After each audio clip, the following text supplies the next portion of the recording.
नमस्कार दोस्तों, TET aspirant में आपका स्वागत है। मैं हूं राहुल और आप जुड़ चुके हैं मेरे साथ। आज हम पढ़ने वाले हैं जीन पियाजे का संज्ञानात्मक विकास का सिद्धांत। आपने जितनी भी वीडियो देखी होंगी, ज़्यादातर वीडियो में आपको आधी अधूरी जानकारी दी जाती है।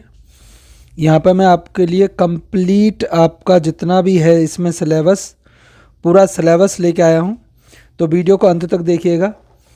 इनका पूरा नाम क्या था, सबसे पहले शुरुआत करें तो इनका पूरा नाम था हमारा जीन विलियम फिज पियाजे। जीन विलियम फिज पियाजे, ये ध्यान रखना है। अगला चलें, ये है जीन पियाजे जी, देख लीजिए इनकी शक्ल। आगे चलते हैं, किस देश में पैदा हुए, तो सबसे पहला क्वेश्चन ये बनता है, तो स्विट्जरलैंड में पैदा हुए थे। कब हुए? 9 अगस्त 1896 को, 9 अगस्त 1896 को, और मृत्यु हुई इनकी 16 सितंबर 1980 को, 16 सितंबर 1980 को। साइकोलॉजी में इनकी बहुत पहचान है और इनके ऊपर प्रश्न बनते ही बनते हैं, इसीलिए कोई भी चीज़ छोड़ेंगे नहीं। कार्य की बात करें तो बाल मनोविज्ञान यानी चाइल्ड साइकोलॉजी के बारे में इन्होंने अध्ययन किया और संज्ञानात्मक विकास के सिद्धांत को दिया। संज्ञानात्मक विकास के सिद्धांत का प्रतिपादन जो है वो इन्होंने किया था। सारी चीज़ें समझेंगे बारीकी से कि संज्ञानात्मक क्या होता है और उसका सिद्धांत क्या होता है। निश्चिंत हो जाइए, आपने अगर ये वीडियो देख ली तो समझ लीजिए कि इसके बाद आपको जीन पियाजे और संज्ञानात्मक विकास के सिद्धांत के बारे में कोई कभी नहीं डरा पाएगा। तो चलिए शुरू करते हैं। अब पियाजे के अनुसार संवेदी सूचनाएं निम्नलिखित हैं। संवेदी सूचनाएं क्या होती हैं कि जो संज्ञानात्मक विकास है वो किस तरीके से काम करता है। तो सबसे पहले आता है इसमें ग्रहण करना यानी रिसेप्शन। तो कोई भी जानकारी बाहर से हम क्या करते हैं, सबसे पहले उसे ग्रहण करते हैं, हमारे मस्तिष्क के अंदर वो जानकारी जाती है। उसके बाद दूसरा होगा हमारा ट्रांसफॉर्मेशन, यानी उस जानकारी को क्या करेंगे, हम रूपांतरण करेंगे और अपने हिसाब से उसमें बदलाव कर सकते हैं। एलैबोरेशन होगा यानी उसकी व्याख्या करना, जो जानकारी है वो किसके संबंध में है और क्या है। स्टोरेज करना। प्रत्यय स्मरण यानी रिकॉल करना, अगर कोई जानकारी हम भूल रहे हैं तो उसे दोबारा से रिकॉल करना प्रत्यय स्मरण में आता है। पुनर्लाभ, पुनर्लाभ हमारा किस में आएगा, रिकवरी में। कोई भी जानकारी है उसको रिकवर करना पुनर्लाभ की कड़ी में आएगा। इसका अगर आपको पीडीएफ नोट चाहिए तो पीडीएफ नोट जो है वो आपको टेलीग्राम चैनल पर लिंक दे रखी है, वहाँ से मिल जाएगा। समुचित प्रयोग, उसके बाद कौन सा आएगा, समुचित प्रयोग यानी प्रॉपर एप्लीकेशन। उपरोक्त संवेदी सूचनाओं का प्रयोग ही क्या है, संज्ञान है। तो उपरोक्त में जितनी संवेदी सूचनाएं आपने पढ़ी हैं यानी टोटल मिलाकर ये वाली, ये संवेदी सूचना ही क्या है, संज्ञान में आती हैं, जिसमें ग्रहण करना, रूपांतरण, विस्तांतरण, संग्रह, प्रत्यय स्मरण, पुनर्लाभ और समुचित प्रयोग, यही सब क्या है, संज्ञान है। किसी भी चीज़ को ग्रहण कर रहे हैं या किसी भी चीज़ में हम ट्रांसफॉर्मेशन कर रहे हैं, उसे इलेबोरेट कर रहे हैं, स्टोरेज कर रहे हैं मस्तिष्क के अंदर, या उसे हम रिकॉल करें या रिकवरी करें, ये सब किस में आएंगे, संवेदी सूचनाओं में आएंगे और यही सब क्या है, संज्ञान है। चलिए आगे चलते हैं। अगला पॉइंट देखिए, पियाजे के अनुसार संज्ञानात्मक संरचना उद्दीपन व उसके अनुरूप होने वाले व्यवहार के मध्य काम करती है। यानी संज्ञानात्मक संरचना किस किस के मध्य काम करेगी, उद्दीपन और व्यवहार में परिवर्तन। यानी जब कोई व्यक्ति कुछ सीखता है तो उसे सीखने के लिए क्या चाहिए, उद्दीपन चाहिए, और उद्दीपन जो है वो संज्ञानात्मक संरचना को क्या करेगा, प्रभावित करेगा, और संज्ञानात्मक संरचना व्यवहार में परिवर्तन करेगी।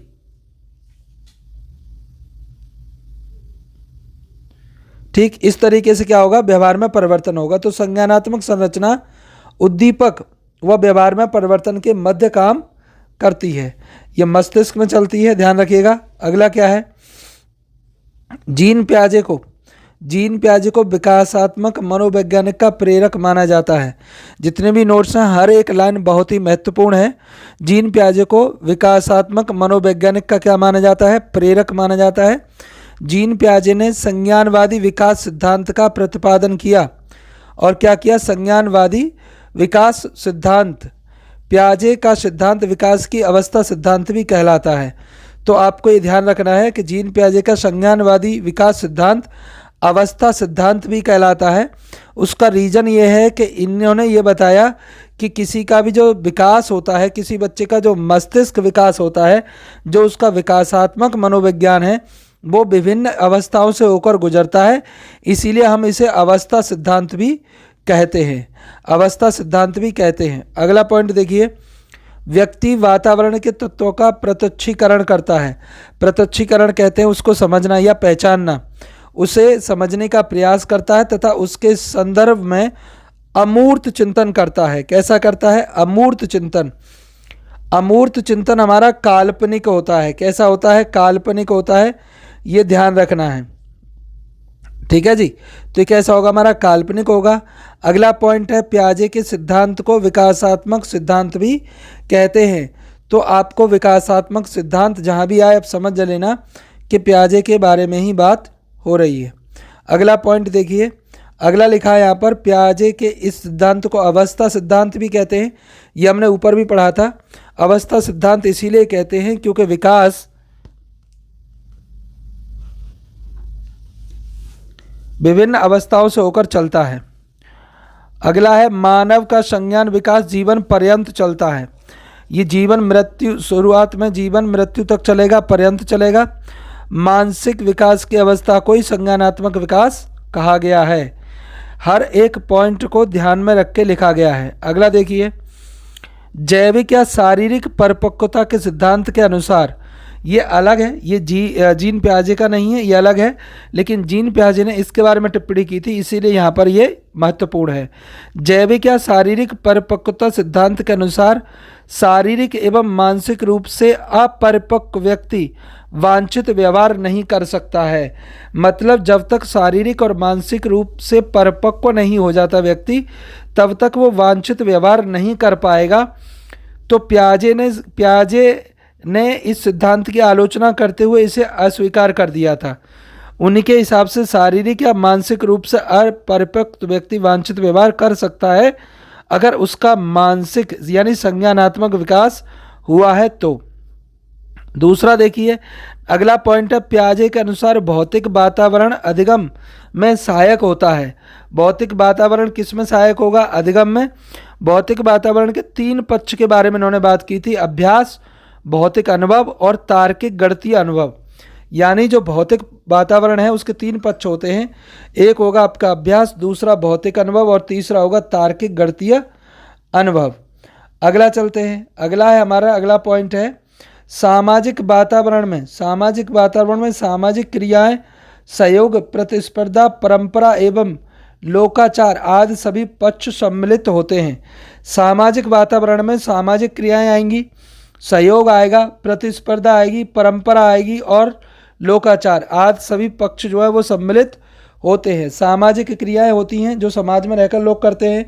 समाज में लोग एक दूसरे का सहयोग करते हैं, प्रतिस्पर्धा करते हैं और परंपरा सामाजिक कारण से होती है। और लोकाचार कहते हैं जो रीति रिवाज है उनको भी एक समाज में रहकर हम निर्वहन कर सकते हैं। अगला पॉइंट है हमारा, पियाजे के अनुसार सामाजिक अनुभव को सीखने के लिए भाषा के सामाजिकरण को आधार माना गया है। यानी अगर हमें सामाजिक अनुभव सीखना है तो उसके लिए आधार क्या है? भाषा है। ध्यान रखना है, किसी भी समाज के रीति रिवाज को सीखने के लिए भाषा जो है वो प्रमुख अधिकार या आधार मानी जाती है। अगला पॉइंट है, अधिगम के दौरान जब बालक समस्याओं के साथ व्यवस्थापन करता है तो उसकी बौद्धिक विकास परिपक्वता की ओर अग्रसर होती है। यही संतुलन की अवस्था होती है। इस प्रक्रिया में आत्मीकरण, समायोजन एवं अनुकूलन का अहम योगदान होता है। ये तीनों अलग अलग प्रोसेस होते हैं।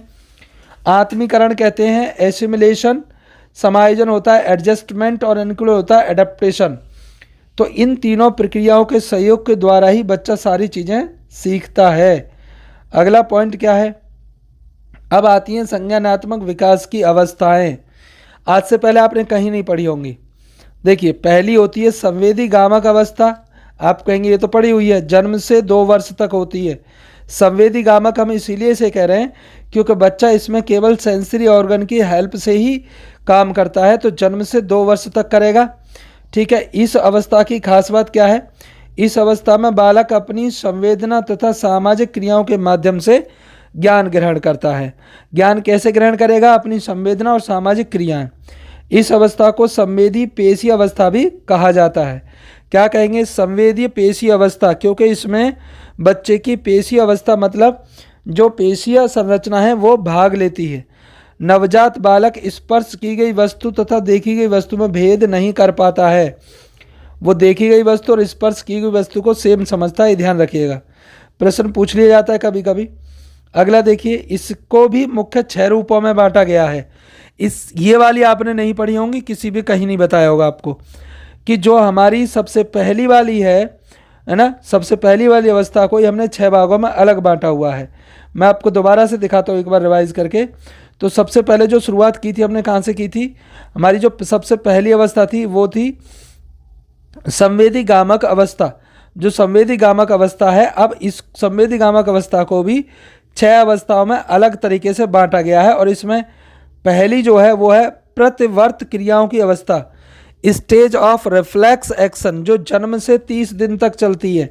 यानी बच्चा जन्म से लेकर 30 दिन तक ऐसी अभिक्रियाएं करेगा जिसमें मात्र प्रवृत्ति अभिक्रियाएं हैं, यानी जैसा माता बिहेव करेगी वैसा वैसा ही करेगा। और चूसने की क्रिया प्रबल होती है। किसकी क्रिया? चूसने की प्रक्रिया जो है वो प्रबल होती है जन्म से 30 दिन तक, यानी 1 महीने के बच्चे की प्रतिक्रिया की बात हो रही है। अगला देखिए, दूसरा क्या है? प्रमुख व्रतीय क्रियाओं की अवस्था। प्रमुख व्रतीय क्रियाओं की अवस्था कौन सी कहलाएगी? Stage of primary circular reflex. ये 1 महीने से और 4 महीने के बीच में होगा। दोहराने की प्रबल क्रिया होती है और अधिकतम समन्वित हो जाता है। अधिक समन्वित हो जाएगा बच्चा, है ना। तो ये कौन सा है? 1 माह से लेकर 4 माह के बच्चे की बात हो रही है। इसके बाद अगला आएगा आपका गौड़ प्रवृत्ति प्रतिक्रियाओं की अवस्था। गौड़ वृत्तीय प्रतिक्रियाओं की अवस्था, stage of secondary circular reaction, 4 से 8 माह के बीच में। इसमें बच्चा उलटना, पलटना, छूना, जानबूझकर मनोरंजन क्रियाएं करना आदि क्रियाएं संपन्न करेगा। आपको कितना भी डीप पूछ ले, आपने अगर ये नोट्स कर रखे हैं, ये वीडियो कर रखी है, तो कोई भी कहीं से भी पूछ ले, आप सारे आंसर दे पाएंगे। अगला चलिए, चौथा हमारा गॉड स्कीमेटा की समन्वय की अवस्था। गॉड स्कीमेटा इन्हें stage of coordination of the secondary schemata 8 से 12 महीने के बच्चे के अंदर होंगी। खिलौना अगर छुपा देंगे तो वो खोजने की कोशिश करेगा। एक परिस्थिति से दूसरे परिस्थिति में समन्वय करना सीख जाता है। ये गॉड स्कीमेटा की अवस्था है और 8 से 12 महीने के मध्य होगी। अगला चलें, अगला हमारा तृतीय व्रतीय प्रतिक्रियाओं की अवस्था। तृतीय व्रतीय प्रतिक्रियाओं की अवस्था, stage of tertian circular reaction, जो 12 से 18 माह के मध्य चलती है। इसमें प्रयत्न व भूलने से सीखता है बच्चा। वस्तुओं को ऊपर से नीचे गिराने की आदत होती है बच्चे में। 12 से 18 माह अवश्य याद रखें। अगला है, छठा है हमारा मानसिक सहयोग द्वारा संसाधनों की खोज, और ये कब चलती है? 18 से 24 महीने के बीच में, यानी 6 महीने। इसमें वास्तु स्थापित जो कि वस्तु के उसके समक्ष नहीं है उसके बारे में भी बच्चा सोचने लगता है, यानी इसमें काल्पनिक सोच का विकास जो है वो धीरे धीरे होने लगता है। ये संवेदी गामक हो गया हमारा। अगला चलते हैं, बी वाला हमारा बहुत ही इम्पोर्टेंट है, महत्वपूर्ण है आपके लिए। पूर्व संक्रियात्मक अवस्था, प्री ऑपरेशनल स्टेज, 2 वर्ष से लेकर 7 वर्ष तक चलता है। आप सोच रहे होंगे यही वाला इसका क्लासिफिकेशन है, तो एकदम गलत है। इसको भी हमने 2 जगह बांट रखा है। कौन कौन सी जगह बांट रखा है उसे बाद में देखेंगे। पहले देखो, किस काल में बालक को घटनाओं एवं वस्तुओं का अर्थ ज्ञान हो जाता है? प्रतिमाओं का अंतःकरण प्रारंभ हो जाता है। प्रतिमाओं का अंतःकरण प्रारंभ होने का मतलब है वो बच्चा समझने लगता है कि मूर्त क्या है। बालक सामाजिक व्यवहार को खेल एवं अनुकरण के माध्यम से सीखता है। तो बालक जो सबसे ज़्यादा सीखेगा वो सामाजिक व्यवहार को खेल व अनुकरण के माध्यम से सीखेगा। अगला पॉइंट है हमारा, बालक कल्पना शुरू कर देता है लेकिन तार्किक क्षमता में असमर्थ रहता है। ये मुख्य है, इम्पोर्टेंट भी है। बालक कल्पना शुरू कर देता है लेकिन तार्किक क्षमता में कैसा रहेगा? वो असमर्थ रहेगा। और इस अवस्था को अतार्किक चिंतन की अवस्था भी कहते हैं। अतार्किक चिंतन, चिंतन तो करेगा लेकिन कैसा करेगा, अतार्किक करेगा, ये ध्यान रखना है। अगला चलें, अब देखो इस अवस्था को भी मुख्य रूप से दो जगह बांटा गया है। पहला है आपका प्राक संप्रदायक अवस्था जो 2 से 4 वर्ष तक होती है। कितने होगी, 2 से 4 वर्ष होगी। इस अवस्था में सूचकता विकसित हो जाती है, माँ की आवाज़ माँ की प्रतिमा बन जाती है। अनुकरण व खेल द्वारा बच्चा सीखेगा। कैसे सीखेगा, अनुकरण व खेल द्वारा। और जो दूसरी वाली अवस्था है वो है अंतःदर्शी काल जो 4 से 7 वर्ष तक चलता है। भाषा चिंतन एवं तर्क का विकास हो जाता है। गणितीय संक्रिया, जोड़ घटाना, भाग गुणा आदि, परंतु नियम नहीं समझ पाता। बच्चे ये सब कर सकता है लेकिन उसे नियम नहीं समझ आएंगे। तर्क क्रमबद्ध नहीं होता, कभी कुछ बोलेगा कभी कुछ बोलेगा। पलटवी गुण नहीं होते हैं, पलटवी गुणांक नहीं होते हैं। जैसे 4 दूनी 8 होता है, बच्चे को पता है, लेकिन 2 चौके अगर कर दिया जाए तो बच्चे को अलग से याद करना पड़ेगा, वो इसमें अपनी बुद्धि का इस्तेमाल नहीं कर सकता है। अगला चलें, अगला जो है हमारा थर्ड आएगा। थर्ड भी अति उत्तम है और महत्वपूर्ण भी है। ठोस या ठोस संक्रियात्मक अवस्था, स्टेज ऑफ कॉन्क्रीट ऑपरेशन, 7 से 12 वर्ष तक होता है। इसे प्रत्यक्ष या स्थूल संक्रियात्मक अवस्था भी कहा जाता है। कैसा कहा जाता है, प्रत्यक्ष या स्थूल संक्रियात्मक अवस्था भी कहा जाता है। इस अवस्था में बालक करके सीखता है। कैसे सीखेगा, इस अवस्था में बालक करके सीखेगा। अगला पॉइंट देखिए, वह वस्तुओं का क्रम निर्धारण करना और उनका वर्गीकरण करना सीख जाता है। क्रम निर्धारण कर सकता है, वर्गीकरण भी कर सकता है। इस अवस्था में तार्किक चिंतन लेवल प्रत्यक्ष वस्तु तक सीमित कर पाता है। अब वस्तु जो प्रत्यक्ष उसके सामने है वो केवल उसके बारे में तर्क दे सकता है, जो वस्तु उसने देखी नहीं है उसके बारे में वो तर्क नहीं दे सकता है।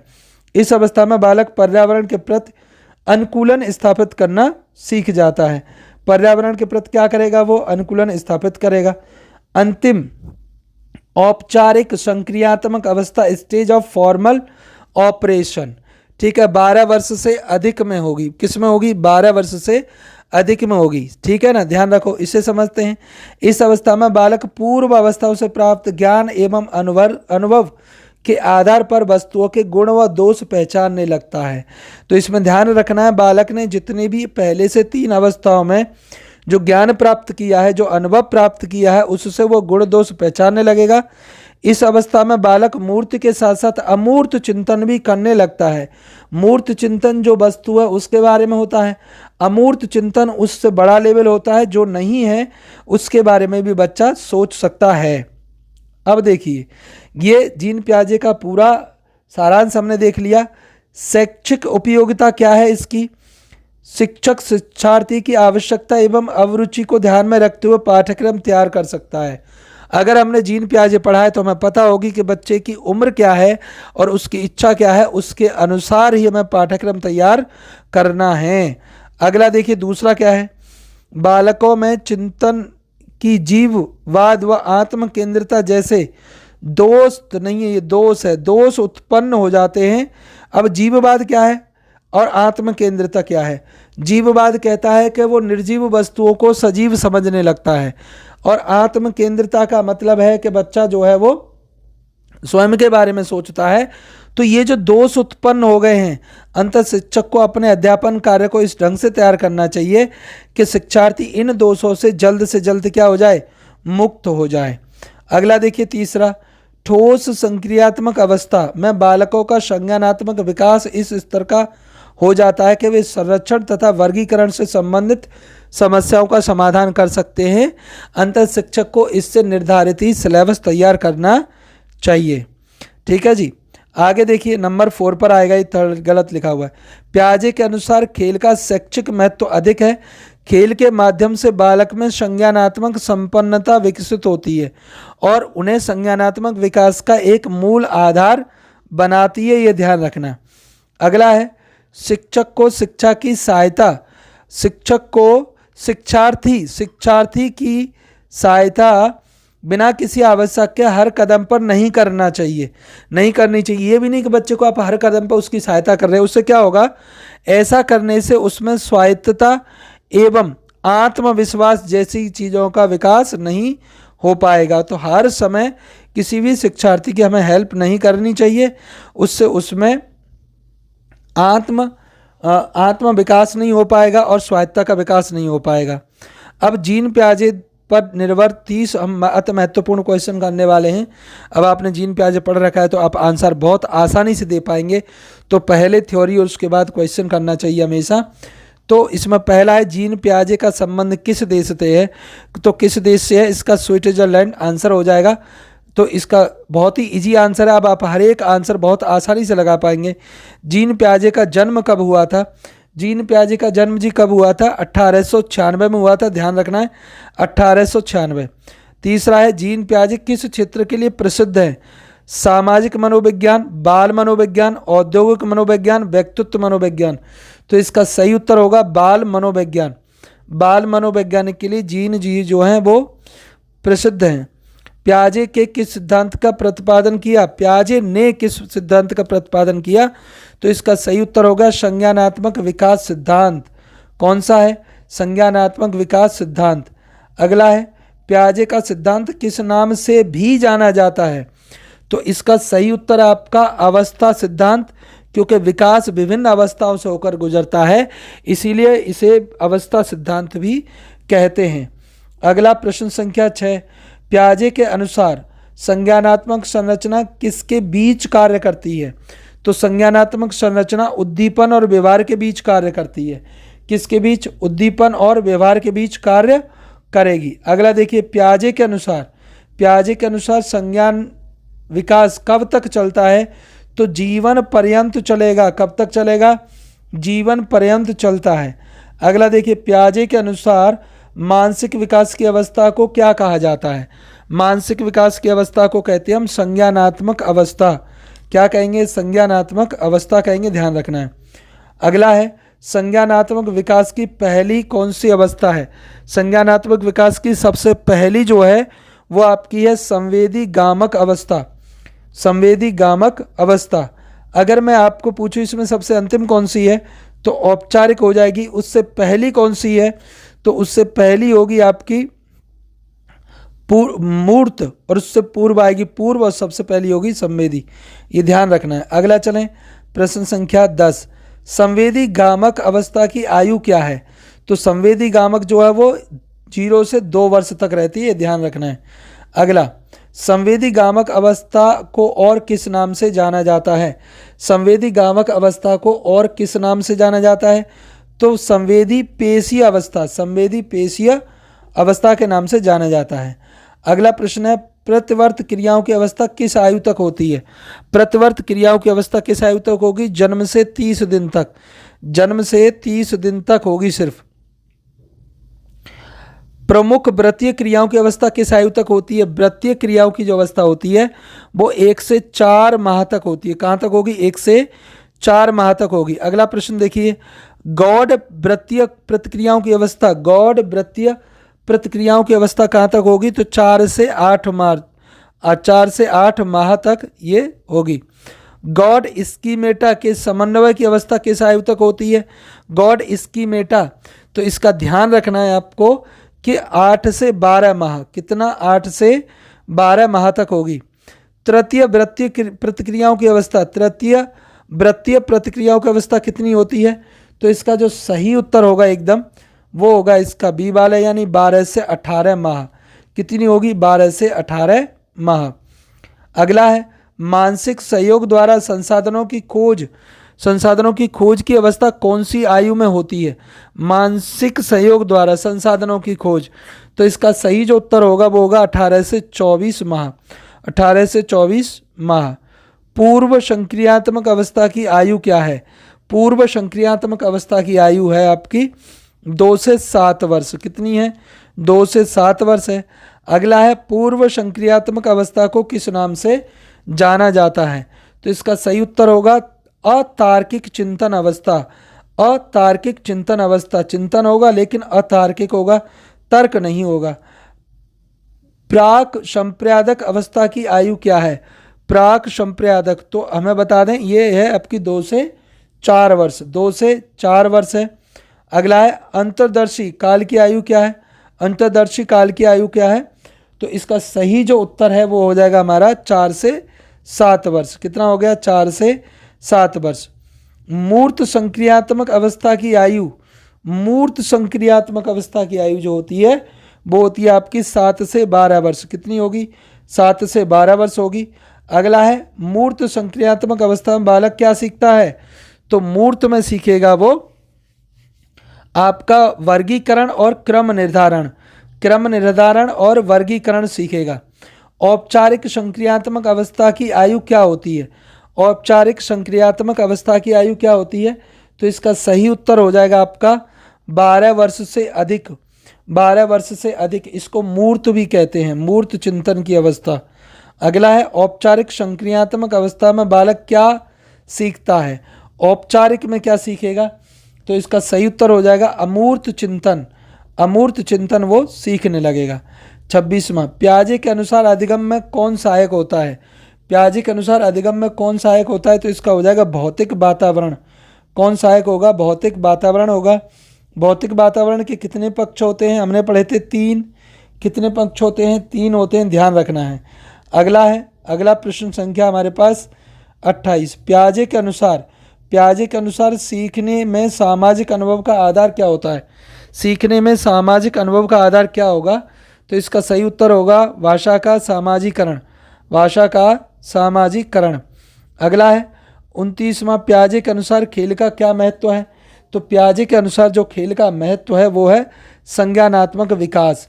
क्या होगा? संज्ञानात्मक विकास संभव हो पाएगा। अगला और अंतिम प्रश्न है, पियाजे के सिद्धांत के अनुसार शिक्षक को क्या करना चाहिए? शिक्षक को क्या करना चाहिए? बालक को स्वतंत्र रूप से सीखने देना चाहिए। क्या करना चाहिए? बालक को स्वतंत्र रूप से सीखने देना चाहिए। तो ये हमने पियाजे और उससे संबंधित प्रश्न किए हैं। इसी तरह की वीडियोज़ को देखने के लिए चैनल को सब्सक्राइब कर लीजिए। फिर मिलेंगे अगले वीडियो में। आपको वीडियो किस टॉपिक पे चाहिए आप कमेंट सेक्शन में बता सकते हैं। तो इसका PDF आप डाउनलोड कर लीजिएगा, पढ़ लीजिएगा सारे क्वेश्चन। इससे ज़्यादा पियाजे का कहीं भी नहीं देखने को मिलेगा आपको। धन्यवाद।